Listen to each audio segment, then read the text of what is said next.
Hey, Carly, could you do me a favor and stop by the supermarket to pick up some fruit for Hendrix? He's been craving something sweet and juicy lately. Sure, no problem. What kind of fruit does he like? I want to make sure I get something he'll really enjoy. He absolutely loves Yubari King melons and Densuke watermelons. They're his all-time favorites. He can't get enough of them. Yubari King melons and Densuke watermelons? I've never heard of those before. Are they really that good? They're incredible. They're some of the most expensive and rare fruits in the world, with a sweet and juicy flavor that's unlike anything else. Once you try them, you'll never want to go back to regular fruit again. Wow, they sound amazing. How much did they cost? I want to make sure I bring enough money with me. Well, a Yubari King melon can go for up to $3,000, and a Densuke watermelon can cost around $6,000. They're definitely not cheap, but they're worth every penny. What? $3,000 for a melon and $6,000 for a watermelon? Are you serious? That's insane! No, I'm just joking. I wanted to see your reaction. You're so adorable when you're surprised and shocked. Oh, thank goodness. You had me worried there for a moment. I thought you were being serious and actually expected me to spend that much money on fruit. Well, I was kind of serious. I mean, I would love to buy those fruits for Hendrix if I could afford them. He deserves the best of everything. Anyways, I can't thank you enough for all the help you've given us lately. You're a godsend. I really appreciate you bringing those clothes to the hospital for Hendrix yesterday. It's my pleasure, Helena. I'm happy to help out in any way I can. I'm so relieved that he's recovering well now. I was terrified when I heard that he had a bad fall and broke some bones. Me too, Carly. We're so sorry for causing all this trouble and making you worry. You shouldn't have to do all these chores that I've asked you to do, but it should be me or one of the boys taking care of them. But Hudson is always swamped with work and stays late at the office every day. Shane just got an offer to work for a new company, so he's really busy preparing for that and won't help me out. I can't drive anymore because of my medication, so I'm not able to visit the hospital very often. That's why I've been relying on you so much. I feel bad for imposing on you like this. You must have your own things to do. You're just so nice and competent that it's hard for me not to ask you. It must be exhausting driving back and forth between my house and the hospital. And you even took Hendrix's dirty laundry home and washed it at your place? That's so thoughtful of you. Don't mention it, Helena. It's really no big deal. We're going to be family soon, after all. It doesn't take much time or effort for me to do these things. The hospital is not far from where I live, and I didn't know what to do with the laundry. I was going to drop it off at your place, but nobody was there. So I just took it home with me and washed it. That's very sweet of you, but there were some issues with how you did the laundry. The way you fold the clothes is kind of odd. If you fold them like that, they'll get all wrinkled and creased. Oh, I'm sorry about that. I didn't know there was a right way to fold clothes. My mom always used to fold her clothes like that, so I just copied her. Next time you come over, I'll show you the proper way to fold clothes. Actually, I can teach you a lot of things that will help you be a better housewife. You'll be spending a lot of time at my place in the next few months, right? It's a great chance for you to learn. Thank you, Helena. I'll try to learn as much as I can from you. I'll swing by your place next time I have some free time after work. Carly, where are you right now? Are you still with Hendrix at the hospital? I left the hospital a while ago and went back to work. I had a lot of things to finish today, so I couldn't stay there for long. That's unfortunate. I was hoping you could do me another favor. I checked my fridge and it was almost empty. It's hard for me to go shopping, so I wanted you to get some groceries for us. You need me to get groceries for you? Yes, please. We need bread, eggs, milk, vegetables, and some meat. Can't you go to the store yourself? There are some nearby your place, right? It's only a short walk. Those stores are too pricey. I always go to the cheaper one. If I shopped at those stores, we'd go broke in a few months. You should learn how to save money too. It's an important skill for an adult. I see. I didn't think about that. It's okay. So, can you please go to the store and get what we need? I'm sorry, but I don't think I can do that today. I'm swamped with work, and the stores will be closed by the time I'm done. Can you go to the store near your place just for today? You don't have to get everything at once. Just get what you need right now, and I'll get the rest when I have a day off. I can't carry heavy bags all the way home. I'll hurt myself if I try that. Then maybe you can ask Hudson or Shane to drive you. How many times do I have to tell you? Hudson is working late and Shane is studying for his new job. Shane got hired by a prestigious software company. He has a lot of preparation to do. Do you really want me to bother him just for groceries? Are you sure he's that busy? I thought I saw him hanging out with his friends the other day. Anyway, I'm busy with work too, just like them. Don't compare your work with theirs. It's obvious that their jobs are more important than yours. Just go and get the groceries for me already. Stop making excuses. Fine, fine. I'll try to make some time. I'll come by later to drop off the groceries. Carly, I hate to ask you this, but can you make dinner for us too when you come over? You need me to cook for you too? But I cooked for you yesterday and made enough food for a week. Why do you need me to cook again so soon? Well, there was a problem with the food you made. Shane said he didn't like how it tasted, so I threw it all away. You did what? You threw it all away? Do you know how long it took me to make that? He said it was not his taste, and I kind of agreed with him. The seasoning was off. Can you come over today and make something else for us? Something better. Are you kidding me? You threw out all the food I made yesterday. That's so rude, Helena. You asked me to make enough food for a week, and you just wasted it all because Shane didn't like it? That's not a good reason to throw it away. That's just wrong. Are you blaming me for this? Watch your tone, Carly. Don't be so arrogant. You're trying to cover up your mistakes by blaming me? You should have cooked something edible in the first place. You could have added some seasoning or changed it into another dish. Or you could have eaten it yourself if Shane didn't want it. There were other ways to deal with it. You didn't have to waste it all. How dare you talk back to me like that? Please be more respectful. I never treated my mother-in-law like this. Maybe you should quit your job if it's making you this stressed out. Look, I'm sorry if I offended you. You can pay me back later when things are better for you. I'll come over tonight and cook something else for you guys. By the way, can you pay me back for the groceries yesterday? How do you want to do that? You're asking me for money, even though you made inedible food? That's very bold of you. I would never ask for money in this situation. You also owe me money for all the other times I got groceries for you. I'd like you to pay me back as soon as possible. It's hard to keep track of it all. How am I supposed to pay you back? I told you I can't drive. I can't even go to the bank. Don't you have any sympathy for me? We're having a hard time with Hendrix in the hospital. Don't you care about that? Of course I care, but you still owe me money. I can't believe you're demanding money from me. You should be more careful with how you talk to me. I hope you're not cooking like that at home. I'm worried about Hudson's health. I hope you can learn how to cook better. I don't want my future grandchildren eating the food you made for us. Okay, I won't argue with you. I'll come over later and cook something else for you guys. See you later. Carly, have you cleaned the house yet? What's taking you so long? The whole place is dusty and it's making me cough. I cleaned your house this morning. I used the vacuum cleaner in every room, so there shouldn't be much dust left. Is that all you did? Vacuuming? That's unbelievable. You didn't wipe any of the surfaces? You're so lazy. You don't know how to clean at all. Do you clean like this at your own place too?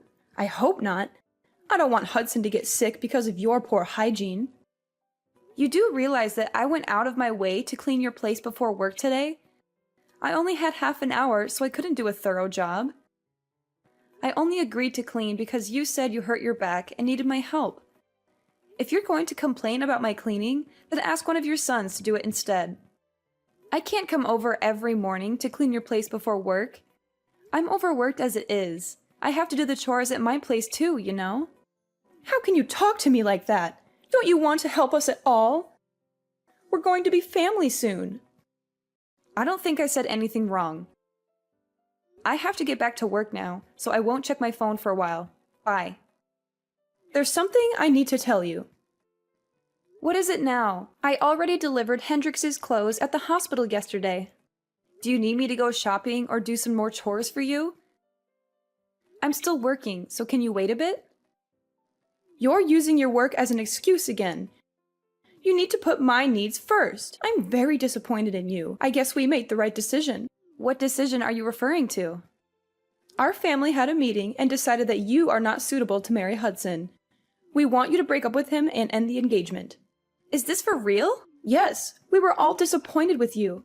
At first, I thought you were great, but then I realized that you can't even do basic household chores. You always use your job as an excuse and put it before your family. You should focus on improving your domestic skills and taking care of your loved ones. You were also very selfish and never showed gratitude for the chances I gave you. I can't let my son marry someone like you. I'm sorry. I still haven't managed to process everything that you just said to me. I even offered to teach you how to do the housework. But you kept declining my offer every single time. You kept telling me that you had to go back to work using the same excuses and going to keep working.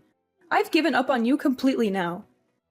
I've decided to let Hudson find a new woman to get married to. You're pretty old now anyway. And not even that good looking. Even if he did marry you, I wouldn't be sure if I'd ever be able to see my grandchildren. That's ridiculous. So everyone in your family, including Hudson, agrees to end our engagement? Yes, everyone agrees. Hudson always listens to me and is a good son. I told him that you wouldn't make a good wife and he agreed. What a relationship you have. Just remember that you and Hudson are no longer engaged. I don't want someone like you to be the mother of my future grandchildren. He will find someone younger and more beautiful to marry, who will be nicer and show me more respect. That's fine with me. If this is how you're going to talk to me, then I'm happy to end the engagement. I'm glad you understand. By the way, Shane will no longer have a job at the software company next year. I hope he finds another job soon. What are you talking about? That has nothing to do with this. It does. If Hudson and I are ending our engagement, then I'm withdrawing Shane's job offer.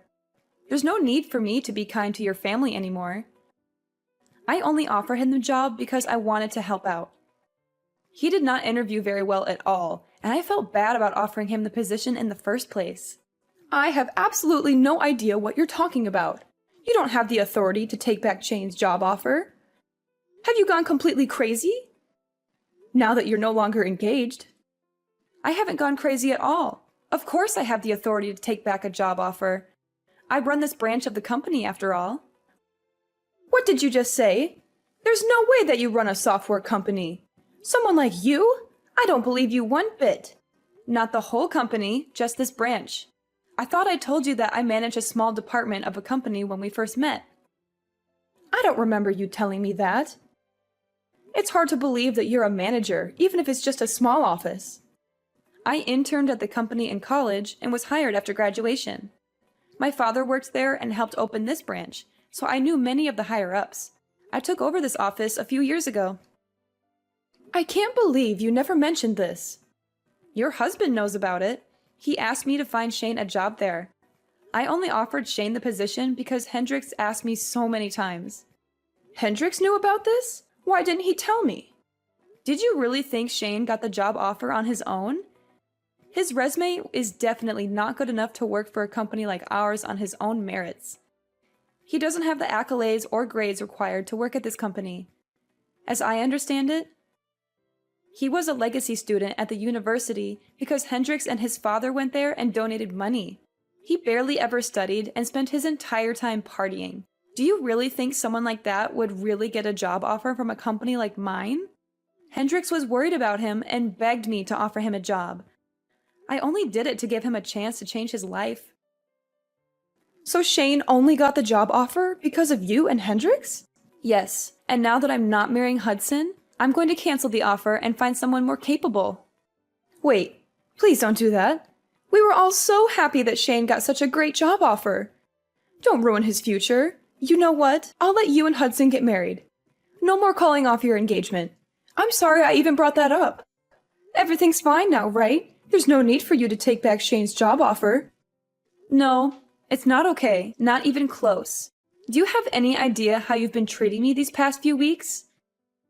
You've made me do most of your grocery shopping, housework, and trips to the hospital in your place. I was kind enough to do all this by finding time before and after work, even though I was exhausted every single day. And on top of that, you still haven't paid me back for any of the grocery shopping I did for you. I think that I've been doing more than enough for you and your family, especially considering I'm not even married to Hudson yet. We're only engaged right now. And now you have the audacity to tell me that I'm unattractive and that my cooking is terrible? You want me to end our engagement now? I'd be more than happy to. Can you please calm down and take a deep breath? I take it all back, every single word. You have my permission to marry Hudson. Are you happy now? Can we move on from this? No, I don't want to marry him anymore. After everything that's happened, all the feelings that I had towards him have vanished. He should have helped with the groceries, housework, and hospital trips since it's his family. But he didn't lift a finger. I don't want a guy who doesn't look after me and only listens to his mother. And why are you saying that you're forgiving me? Shouldn't it be the other way around? You should be the one asking for my forgiveness. I didn't have a good moment to apologize until now. But please know that I do feel terrible about everything that's happened. Can you find it in your heart to forgive me? That's not a proper apology. Even children know how to say sorry and apologize properly. How about you learn some manners before criticizing me for my appearance and my housework? Okay. You're right. I'm sorry. It was all my fault, and I deeply regret everything that has happened. Please forgive me. It's too late for that now. The damage has been done. I'm happy to end things with Hudson, and will hire a lawyer to make sure everything goes smoothly and is handled properly. And you better pay me back all the money you owe me for groceries and gas. Wait, hold on a minute. Don't get too ahead of yourself. I've told you that I'm sorry, and I think that you and Hudson should stay together. You two are perfect for each other. Go ahead and get married. I'd be happy to help you prepare for the wedding. I'll never do anything stupid like that ever again, and I'll pay you back all the money that I owe you. I'm begging you, please forgive me. I'm sorry, but I've already made up my mind. It's way too late for any apologies. I've already seen what kind of people you and Hudson really are. I'm so glad all this happened before we got married. At least I have a way out now. I should thank you for showing me your true self. You saved me from making the biggest mistake of my life, marrying Hudson. I'm so happy right now. It feels like a huge weight off my shoulders. Anyway, I think that it'd be weird for us to keep in touch now. I'm no longer engaged to your son, so the two of us have no connection to each other anymore. I guess we're just going to be strangers to each other from this moment on. I'm going to block your number now. It was nice knowing you. Thanks for the warning and all the red flags that you so kindly showed me. What are you doing? We still have a lot to talk about. I won't let you block me and run away. Well, too bad. I'm busy and have to go now. Bye forever. I'm telling you to wait. Why aren't you listening to me? After our text messages, Helena and her family tried to come and see me in person to apologize. But I didn't have to deal with them as I went out after work with my friends to celebrate my liberation from Helena and her family. In the next few weeks, they all came to my office to apologize and talk to me directly. They cried and begged for forgiveness, but I brushed them off as much as I could. I worked things out with my lawyer and finally ended my engagement with Hudson and recovered all the money the family owed to me. Helena's husband was finally released from the hospital after recovering from his injury. When he found out about all the drama that had happened, he was appalled by Helena's actions and filed for divorce. They are now living apart. Hudson still had feelings for me even after our engagement ended and kept living in our old apartment because he was nostalgic or something. But he couldn't pay the rent for the place by himself, so he ended up moving back into his parents' house. Shane, of course, had to search for a new job as I revoked his job offer. Unfortunately, his lackluster resume and lack of motivation made it difficult for him to get another job offer. He may be jobless for a long time. All three of them are currently living together and are all very stressed out with their current lives. Their neighbors can hear them constantly arguing every single day. I guess they all reaped what they sowed for how they treated me in the past few months. Meanwhile, my life has been wonderful ever since I split up with Hudson. About 6 months later, I started dating a new guy that I really connect with. We have a great relationship, and I plan on marrying him soon. He has a great personality and a very successful career. Unlike someone, both my personal life and work life are going so well right now. I'm so glad that I severed ties with that family before it was too late. I'm really happy with my life right now and hope things stay like this for a long time.